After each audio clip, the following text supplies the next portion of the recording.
Welcome to Negotiating Happiness, the show that helps you find happiness, success, and balance in your work and life. I'm Adriana Fierastrau, your host for this journey into entrepreneurship and personal growth. We're broadcasting live on 107.7 and 105.3 FM in New Orleans as part of the United Public Radio Network. We explore the latest strategies, insights, and stories from successful entrepreneurs and experts. From managing stress to building a thriving business, we've got you covered. Good afternoon, everybody. This is Adriana, your host of Negotiating Happiness, and we are broadcasting live on the United Public Radio Network and UFO Paranormal Radio Network at 105.3 and 107.7 FM in the beautiful city of New Orleans. If you wanted to sit back and watch some of our shows, some of our shows are actually on Roku TV, so you just have to go in and type in UFO Paranormal, and you can watch us on your big screen TV. So welcome. It's been quite some time since I've been on here by myself, so I hope you guys are going to be able to tune in and send out some questions or comments. I would love that. We are going to be talking about how to strategize for 2025 and how to hopefully, wrap our head around planning for our business so that we can profit from it or take advantage of our setup in the future. I decided last year that after being able to take off some time off from my business, that I needed to kind of spread the message a little bit more, because it was amazing that my business still ran while I was still able to go on vacation for a couple of weeks. So here I am. I'm just trying to spread the word. If you guys have any questions, just remember we are live and we are taking them. I am looking forward to seeing some of them. I will also be sharing my screen to show you guys some of the things that I'll be talking about. I'm just going to do a quick little intro. If you haven't heard of me before, or if you haven't seen any of our episodes, I am Adriana Fierastrau, and I am an online business manager. You'll be able to see right there on OntarioAssistant.com. This is where my services live, and typically I don't like doing intros about myself because it's just me talking about me. Usually I have really interesting guests on the show, and they're, small business owners, entrepreneurs, and it's really weird for me to sit here and talk for an hour by myself, but here we go. So I started out my journey into this digital world via being a virtual assistant, and I quickly realized that I could do so much more than that, and it sort of evolved into this project of what else can we do? What else can we accomplish with tech? What else can we, figure out how to make efficiency a little bit better? So I started focusing on operations. So if you haven't seen me on before, just know that I am a realist, and I will share the bad and the good, not just the good. So I'm hoping that you guys enjoy and take some of these practical tips in, and know that they've been either tested out by myself or the people that I work with.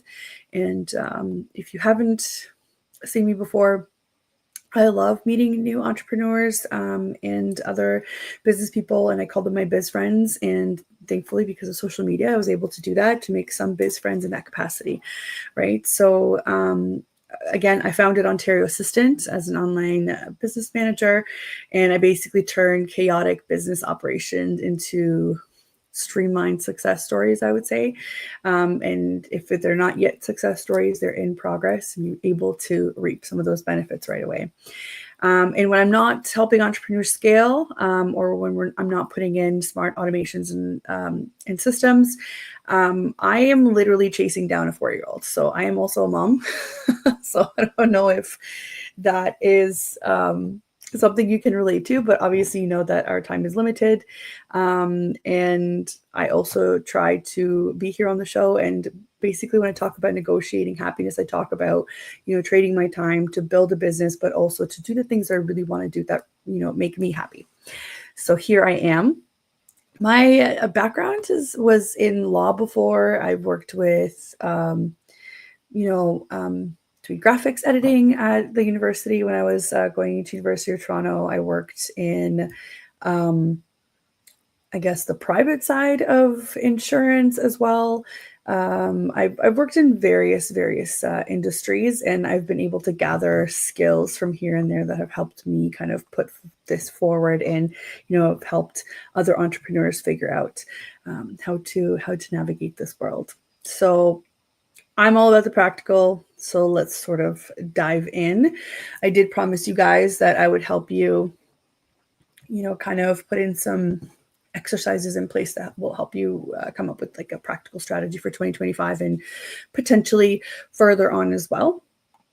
So let's get into it. Just bear with me while I pull up my information here.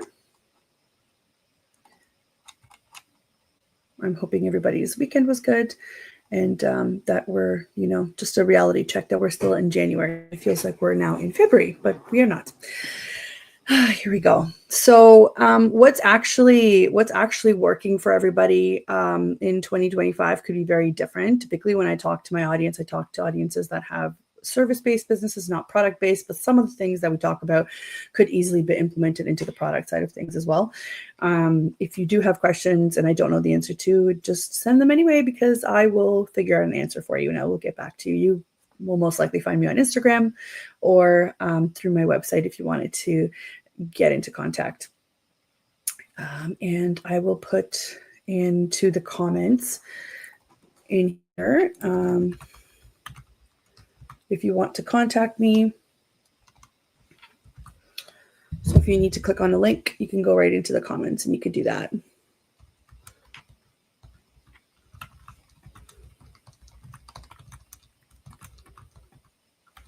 So just remember, you can leave comments, and you'll get addressed online right now live, or you can contact me via ontarioassistant.com.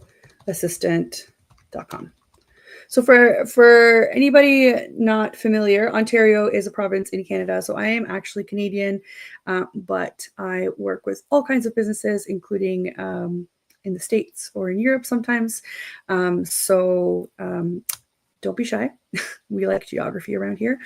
So don't be shy to tune in. Okay, so I've just sent that in there through the comments if you guys wanted to click on the link directly. And I just wanted to address something really quickly in terms of operations and how you're running your business. I guess now we're in the year 2025. We are changing the way that we look at marketing. We're changing the way that we look at how we present ourselves to the world. And so that means that client expectations have also changed. So if you are still in that mindset of, I've had this business for 10, 15 years and it's worked the way it is, that's great. It means you have a really good business model, but that doesn't mean that, marketing or the times of today won't catch up with how you're getting your leads or how you're getting your customers to come right through the door. So what does that mean for 2025? I mean, I feel like we've known this for a couple of years now. We're bombarded with content. We consume content at a rate that is not typically healthy. So we have to be very careful about what we consume, also what we put out there. So what does that mean for you as a business? It means that,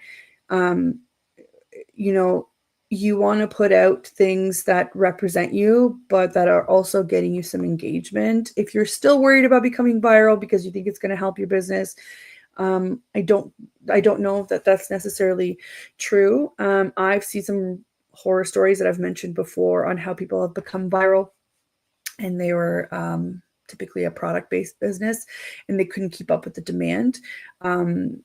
I mean, that's, I think, where you would have the most impact is if you did have a product, because with services, typically you trade time for that, unless you are selling courses or unless you are putting out, kind of a resource-based type of product or digital product, I guess that's evergreen, that could be reused over and over, then that could be a problem, because then, if it's not as simple as that, then you might not have the operations in place for it. So I would suggest, don't worry about becoming viral. Don't worry about the number of followers, because followers don't automatically convert into sales. So let's just think about how we communicate to our clients clearly and effectively, right? And not have to worry about that. I think we should use social media as a tool. We shouldn't let it dictate how we spend our time, because as we'll see in some of the exercises that I'm going to show you, that your time is your most valuable asset, and we can't be spending it all on trying to create, all kinds of posts and engagement and whatnot. And this is not something that you haven't heard before. This is just kind of a refresher, even for 2025. This is the attitude that you should be taking. And still, with the insane amount of tech and platforms, we need to realize that we have to be very adaptable as small businesses. And if we are not, we are going to suffer. So that means being open to changing your processes and finding different ways of being efficient. Again, this is all common sense, but if you are kind of, really into the one process that you have, maybe you don't need to kind of disassemble it all, because if it's not broken, don't fix it. But you need to look at, could this be more efficient? Could this be something that will have to change in the future, right? How would 10 more clients become, super overwhelming for you? Could the process handle that? Or is it that you need to reach like 100 more clients for it to change in that situation? This is something that you have to ask yourself and do kind of an audit on your own. Okay. What else are we looking at for 2025? Like, have you had a chance to sit down and figure out, are sales your focus, or is it more time off? We're going to look at both to see, what our actual workload looks like. So when you talk about sort of communication for 2025 in a small business, I think everybody that's looking to focus more on email marketing needs to realize that hypersegmentation is not the standard. It's not something that you should implement every so often. It's actually the standard, because it's become way more effective. We get 1 million emails in our inbox, and if the emails that are coming through are not even being interacted with, and it's sort of a waste. But if it's emails from people that we want to hear from, then we'll most likely open them and interact with them, and eventually use services or purchase things from those emails. So hypersegmentation means, if somebody is directing a solution at me that is, for me, for my age category, for my geography, for the problems that I'm experiencing, then great. If somebody's talking about something that doesn't apply to me, then that means they haven't done enough of a segmentation on their email list to understand that you have to speak differently to the different kinds of people, right? So I'll give you an example from me is, why would I send out, services that imply that I will show up to their site or send out flyers for them or print out things for them, when maybe the majority of the segmented group of my emails are all digital businesses. If they're all digital and remote, they don't need any of that stuff. It's just a very, basic example. So you have to spend a little bit more time getting to know your email list before you can actually see some really good results.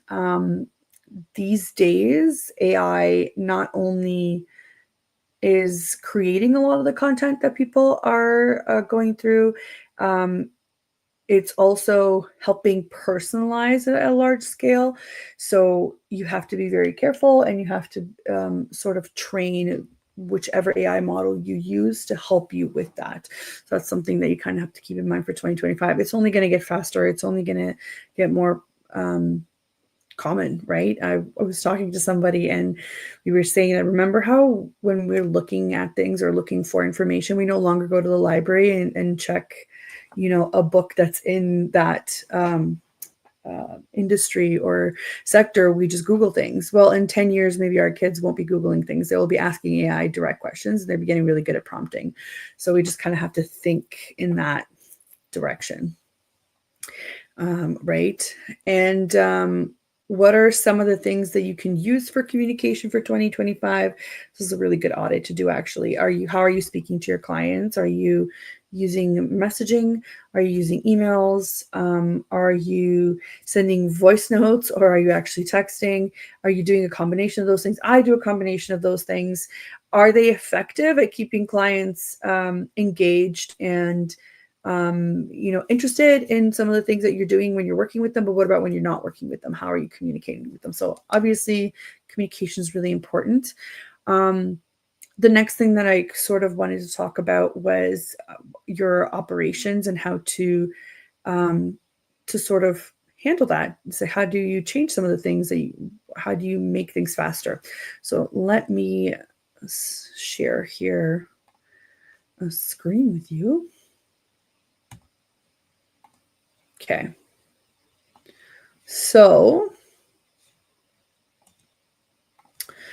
what we're looking at here is a very simple operations check-in list that you should probably have up every year to make sure that operations wise you are doing the best that you can, and does anything need to be double checked or changed? Has anything changed that will trigger any of these things, such as contracts and policies or insurance or business license? Typically, depending on any government accounts that you have, or if you're collecting tax on behalf of the government, every time you change your address or whatever, you need to go and update that with the government as well. Things to look at: marketing, CRM. Is your CRM platform like Honeybook, Dubsado, Monday.com, like are any of those fulfilling all of your needs? Are you underusing them? A lot of us are underusing our platforms because we just don't know all of their capabilities. This is something that you can take a look at again, because this is a fresh year, to say, hey, could I actually get rid of some of these tasks by implementing some of the tech, because I'm already paying for it. It's already in, working for me. What can I do? And this would probably be a really good time to do that with. Now, bookkeeping, that's a sore spot for me. It's something that I hate doing.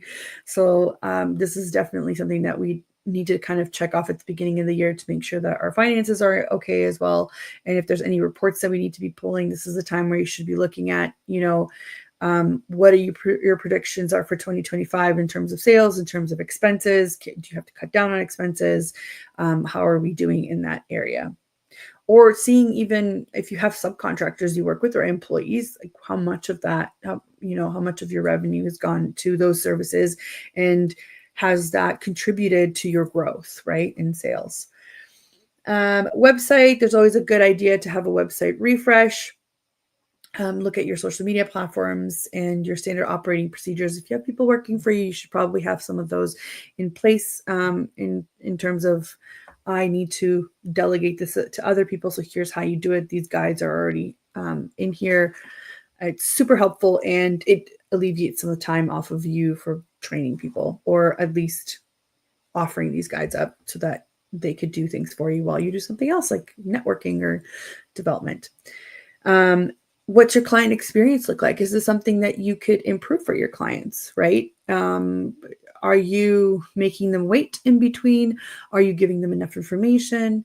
All of these things are probably already swooshing through your head, every day possibly, but at the beginning of the new year is a really good start for you to start adding it to your calendar of actual to-do things, so that you don't create this backlog of things like, oh yeah, I have to do that, or oh no, this is still on my mind. And team and efficiency, this is just something that you're going to have to work on consistently. If you do have a team, then you have to reevaluate roles. And this is kind of what I wanted to look at for the first little bit, which was, let's look at our roles for the year. This could be difficult if you're just starting out, because it might just be you. So what should be happening is that you are the brain of this operation. So this is you. So you start putting yourself down for all of the things that you're going to be doing, right? So this is the role up at the top. And then the next few rows are for the who's actually doing it, right? Do you have somebody else doing it or not? If you're finding that you have to put yourself down for every single category, that's probably an issue, because you typically don't have enough time to do all of it. Now, how can we fix this? We can fix this by giving ourselves a CEO day, or a sort of a day where you just work on development and seeing, okay, what actually needs to get done, right? So like the doer is probably where most of your money comes from. So this is super important. Who is the doer? Is it also you? Then you need to find some balance. Or maybe you have subs. So sub number one, I'm obviously not using names here, but make sure that you're seeing a balance into, hey, I can't possibly do everything. So for example, another role would be a bookkeeper, right? So who's doing it? Then you have a bookkeeper for that. And what do? They're putting in expenses and they're pulling reports, right? Or they're sending your taxes over to your accountant, or whatever the case may be. This is just an example for you of lay out what are the most important parts, the roles in your business, and put those into actual categories, make it visual so that you can see, hey, I can't possibly be doing all of these things by myself. Like, who's also doing the internal work? Is it you still, or is it another sub that you have going on? Right? So rearrange some of these things. Sometimes people get virtual assistants, and this is definitely, and I mean, love it. That's where I started, but they don't have the processes in place yet. So they end up doing a lot of instructing for the virtual assistants, which they need. So it ends up looking like there's two people working on internal work, and you're like, why is this happening? It's because you don't have the systems and there's no process in place. So sometimes you need to like reevaluate and say, hey, instead of you doing this internal work, I actually want you to sit down with me to create this process so that we don't have to do this over and over and over again. So this is a really good way of looking at, like, how can I, alleviate some of the work, but also make sure that the business is still going on. So you could have, 10 different tasks for each role.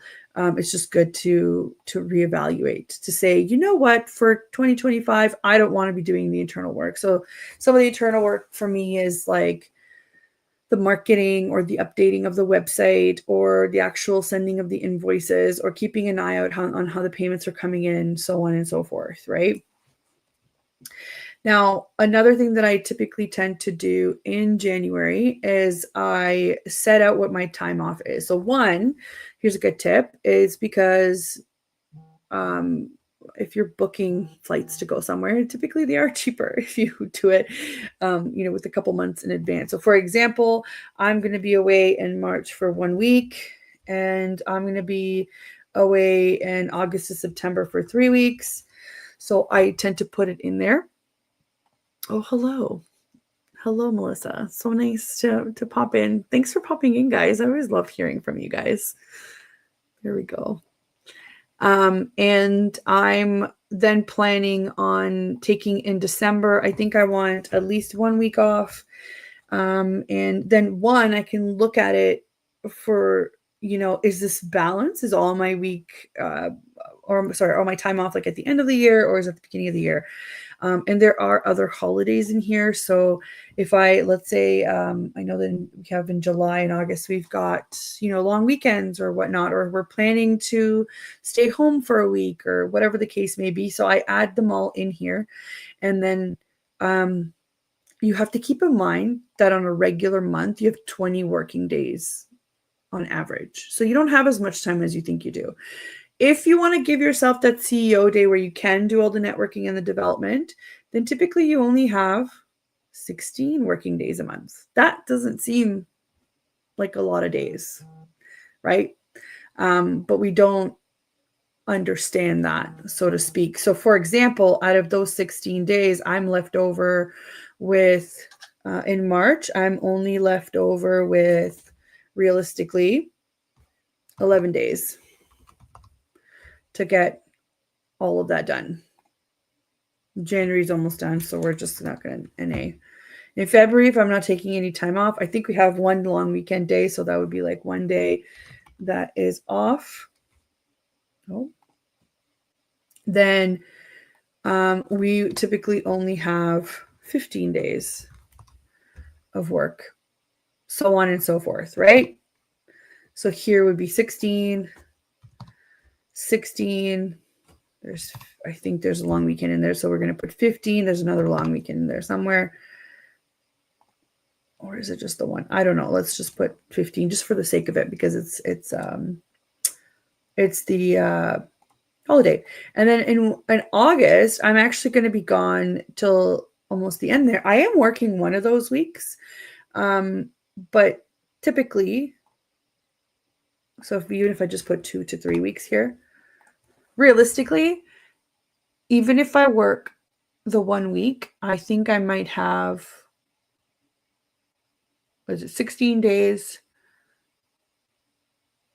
minus the 2, so 10, so maybe 6 days, right? So, I mean, that's not a lot of time to schedule everything in, including meetings, right? In September, same thing. I think I'm going to have 15 days. In October, 16 days. November, 16 days.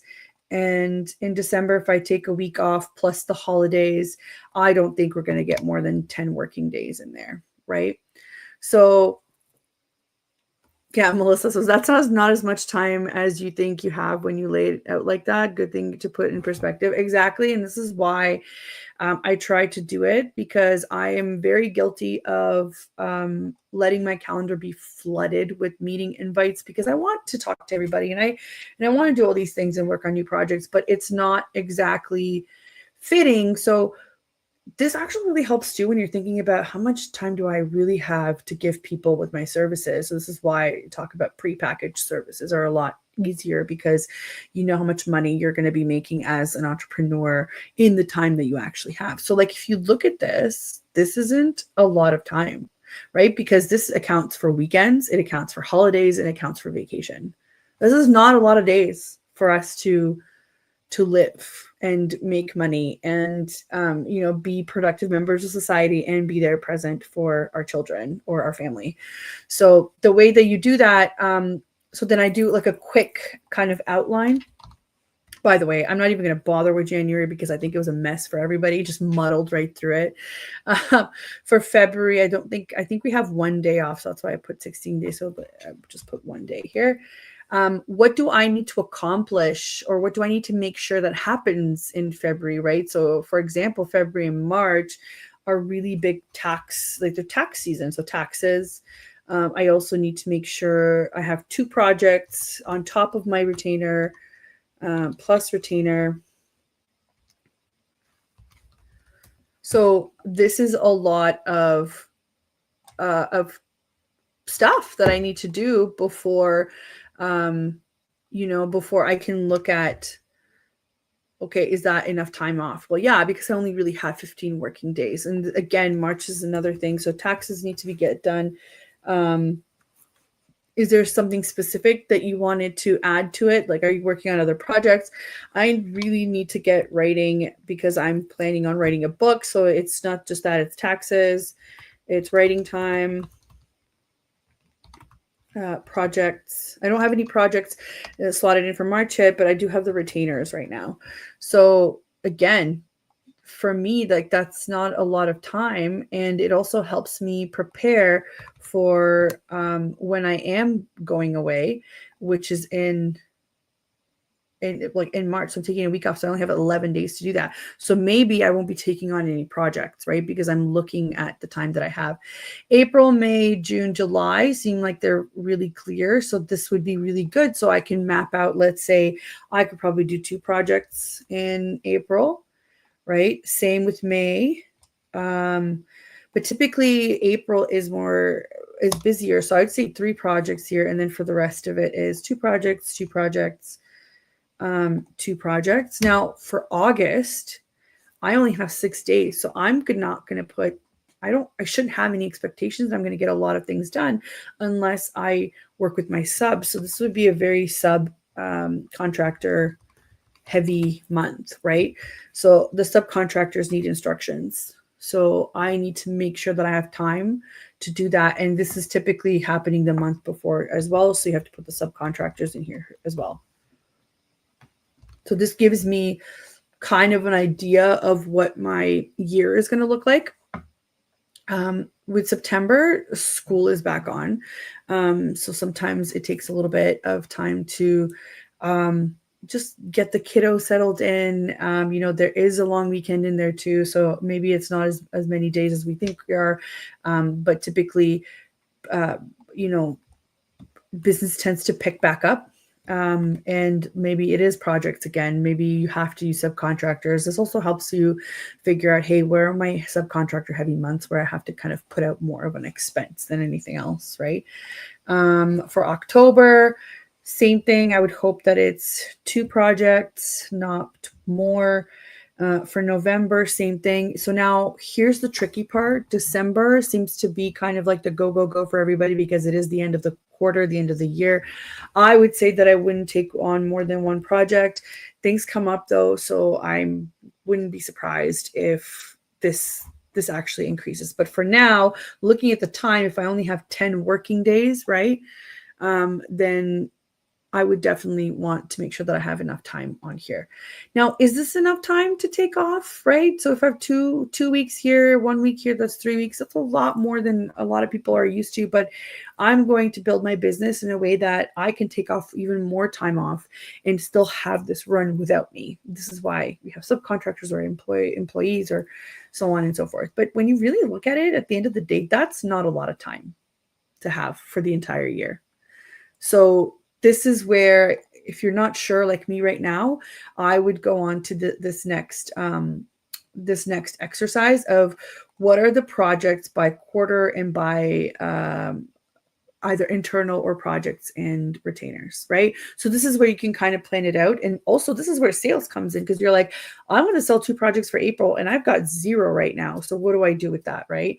This will also dictate how much marketing you put in and how much time you need to spend to get those. If you've already got your projects, great. Then maybe you can focus on pushing some to another month, which you can quickly look at this and say, yep, this is it. This is where I've got it covered for. But before we go on, we are already past the halfway mark, which is always kind of crazy when we get into it.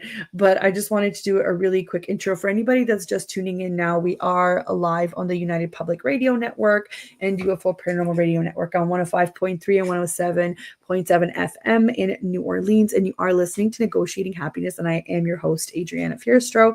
And today we're talking about how to strategize and plan for maximum operational efficiency for not only now, but for the future as well, not just for this year, but maybe for the incoming years. We are taking one by one and how to plan out our workload and our time off so that we don't go crazy or get burnt out, because a lot of entrepreneurs have that sort of problem.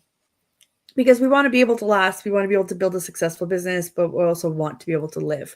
So we had just gone over how many actual working days are in a year and how to plan for the appropriate amount of work that we have. And right now we're going to break it down even further of what your goals are, either internal projects or external, or what we would call like the client work, right? So the internal stuff, for example, I want to write a book and I want it to launch by November in Q4. So I would just say book November launch. What does that mean? If I want to have it launched for then, it means that I should be writing every single quarter. And I should be writing for the first 2 quarters and then maybe editing and formatting for the 3rd quarter. Okay. What are the expenses on this? Well, I have a consultant and also I need to take the time. So the expense might actually be some working time to do it. So consultant, this will be if I ask for consulting and then time in quarter 1. Same thing in quarter 2. I'm going to have to, editing with the consultant is going to be a much bigger expense in quarter 3. And I'm going to be doing my own formatting. So that'll take a lot more time. And the book launch, this will actually, I have to maybe purchase some books outright. So the books themselves will need to be purchased once they're published. So I have to keep that in mind. Maybe I will need the consultant on the launch. So I need to kind of keep that in my head. Now, we also want to do a small business sort of conference summit, whatever you want to put it on in words. If we want it to be in Q3, that means we need to be planning. We need to be planning conference. We need to be creating content and sourcing material. And that material could be anything, even if it's physical for goodie bags or material in terms of speakers, right?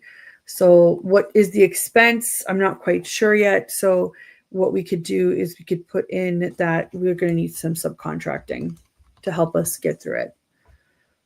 Right? You can actually put numbers so that if you know for sure that this is what it'll cost you for that bit, it'll help so that you can start putting money aside and whatnot.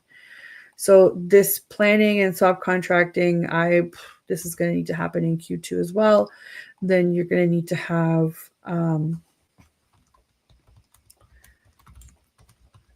and maybe in Q2, we also need to be dealing with the marketing of this. So that's another, maybe we're going to spend money on ads for it. So we need to keep that in mind. Please ignore my typos as I'm typing away here in front of you live. But here we need to do conference marketing and selling if there are any tickets. What is the expense? Again, subcontracting and ads for marketing. That's going to be a thing. What do I want to do in Q4 once the conference is over? I wanted to create digital product around planning. So that's going to cost me time in figuring out which platform to make it available in. So it's probably a platform subscription of some sort. Okay. So this could be endless. You could go on and on and on.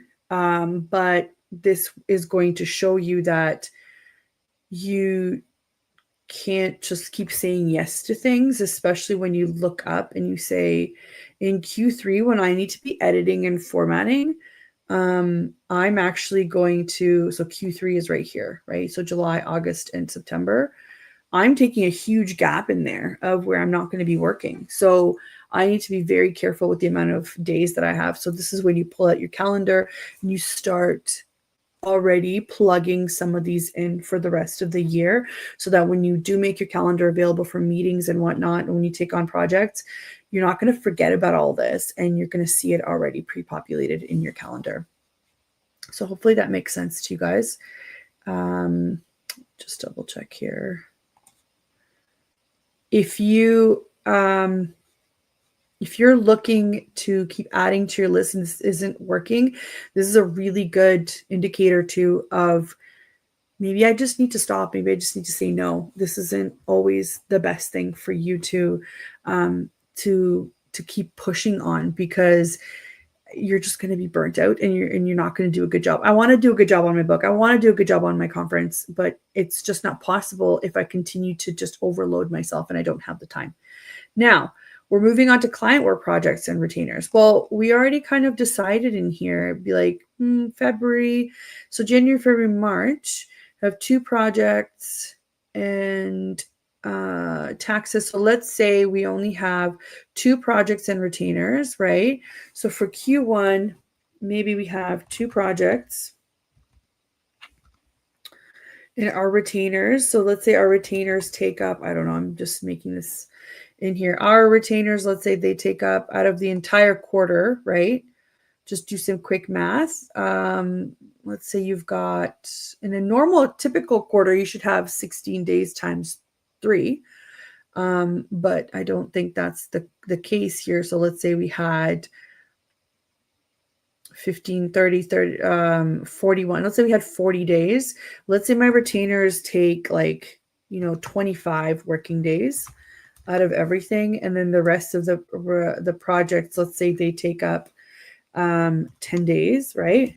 And then this is just for the client work. So that means that I would only have 5 days for all of this to happen, right? Like you have to think of it in working days. So 5 times 8, you'd have 40 hours maybe to be able to get done whatever it is that you need to get done in Q1. So this is why it's really important to take these then and plug them into your calendar to see that. But, you know, realistically too, if I'm planning a conference or creating content for it in development, I could use some of the CEO days that I didn't take into account to do that. So this is almost like a fail safe for you to have to say, yes, I can actually do it in here.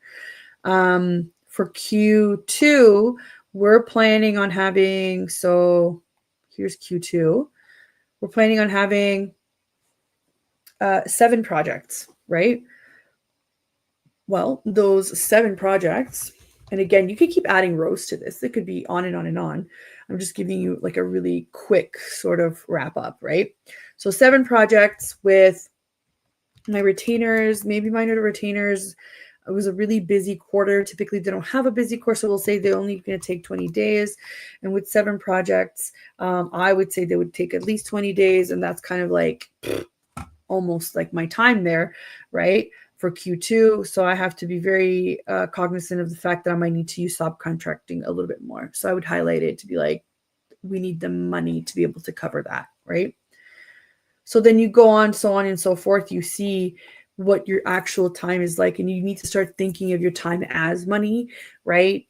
Because that will also dictate when you actually need those subcontractors and not, because it doesn't always happen that way, right? So just continue going there. Now, once you have it, highly recommend go into your calendar and start actually plugging these things in. It's always good to have a check-in. So at the end of, you know, like Q1, it's like, was I on track? Do I need to adjust? Do I need to take some things out of Q2? This is exactly when you would do it to kind of keep yourself set up for the next couple of quarters. Now, here are some audits to consider for the year. I always do this with clients that I know that, you know, you don't have an unlimited amount of money or time or resources. So every year you should be making a list. You go through your expenses with your bookkeeper, make a list of all the subscriptions you pay for. I'll share this right away, as I used a platform for a quiz, and when you do the math on how much it costs every month versus what it yielded from it, it wasn't very successful. So that quiz platform is getting canceled. It's going to save like $50 a month. It might not seem like a lot, but that can go somewhere else, potentially to all of the ad spend that we're going to have to put through with marketing here and basically the 2 middle quarters of the year. But $50 US a month could be going towards that ad spend. So we're not adding more to it. We're actually just rejigging our resources.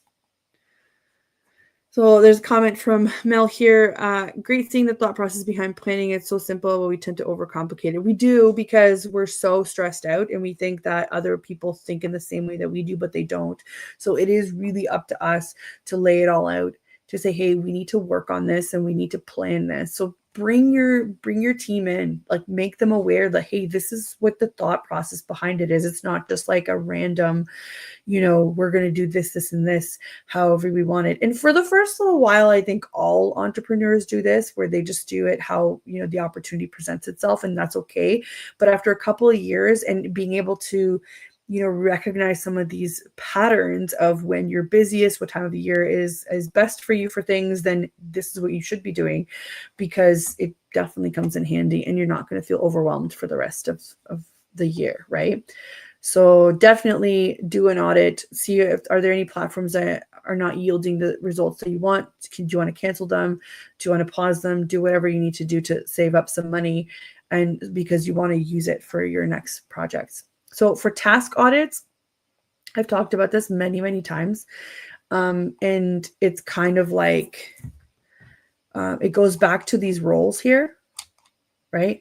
So if you have multiple roles in your company and you can see the tasks, so like development, networking, like client work, internal work, like social media, marketing, whatever you want to add to just make the list.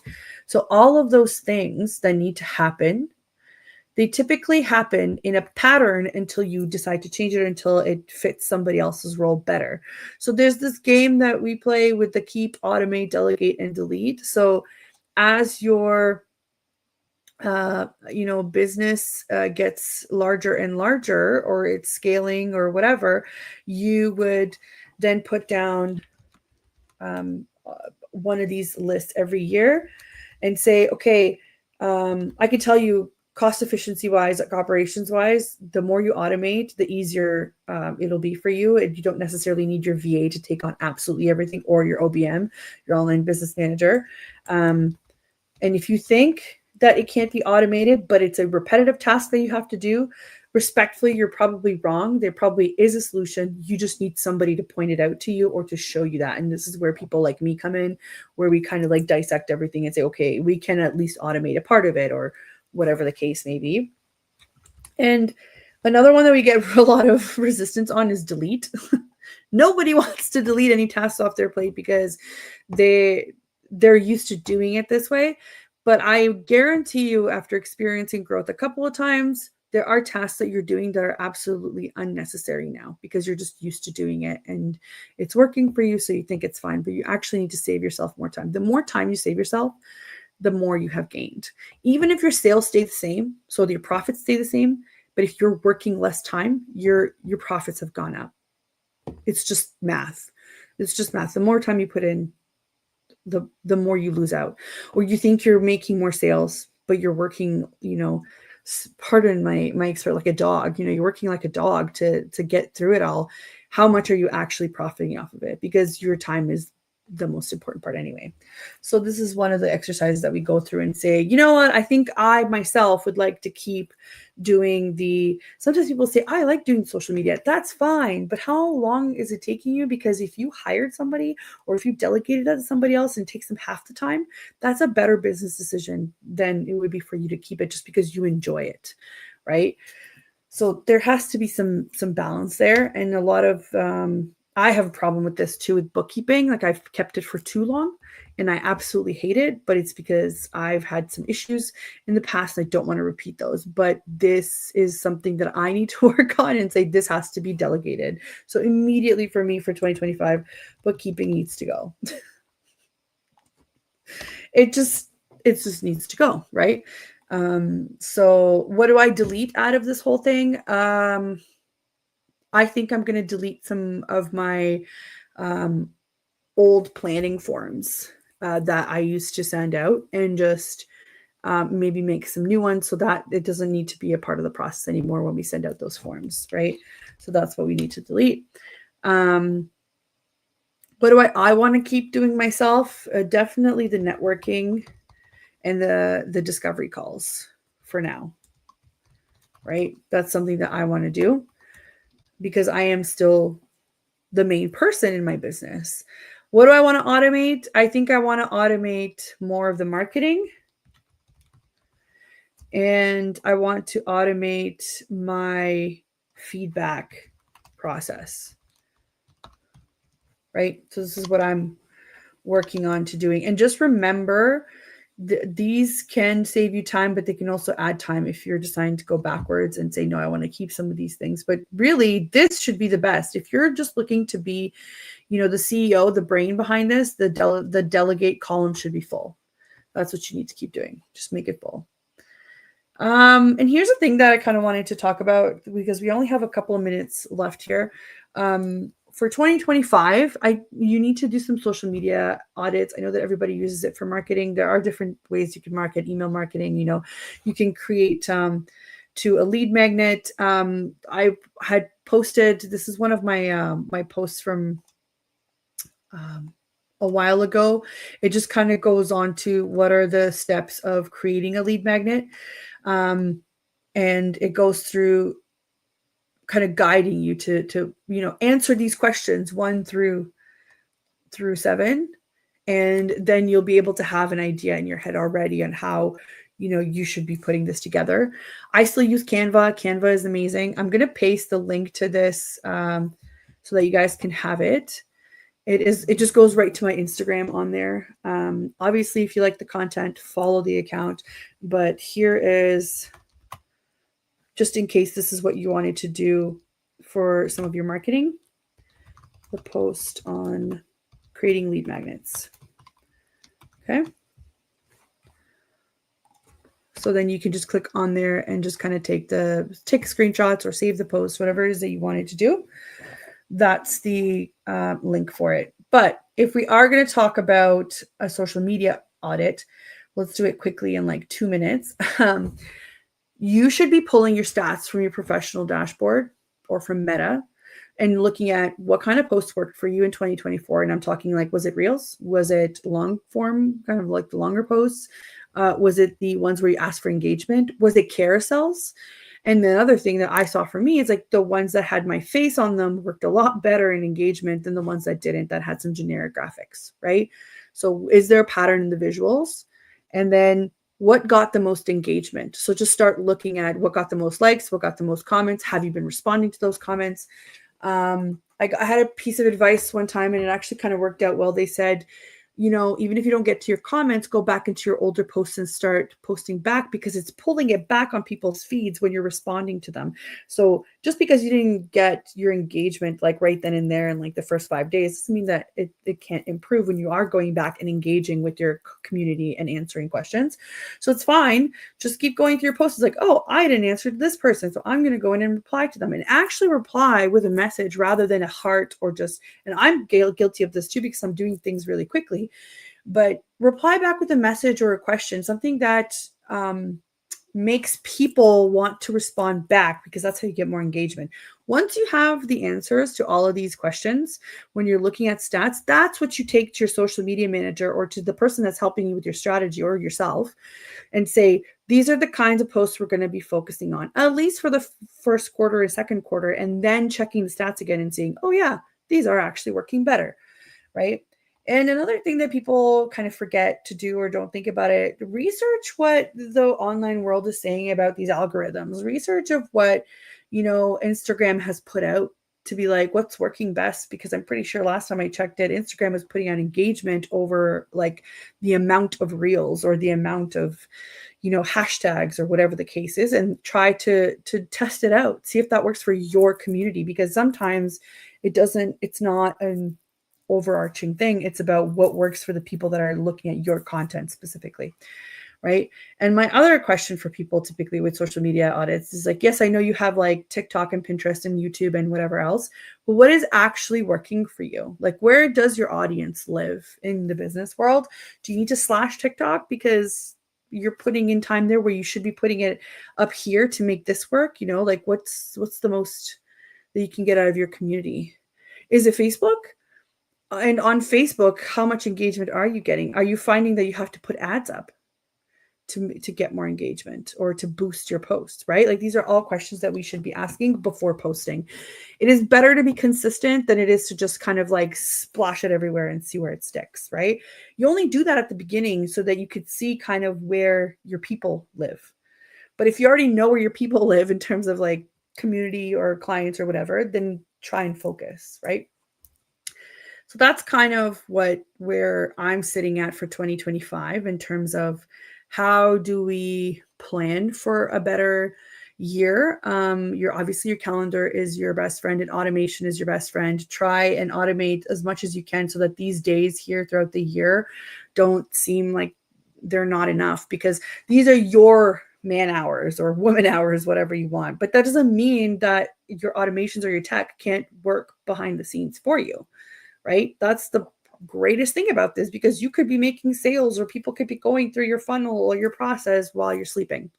So use the tech, use the platform, test it out. A lot of these platforms let you have, you know, like 2-3 users for free.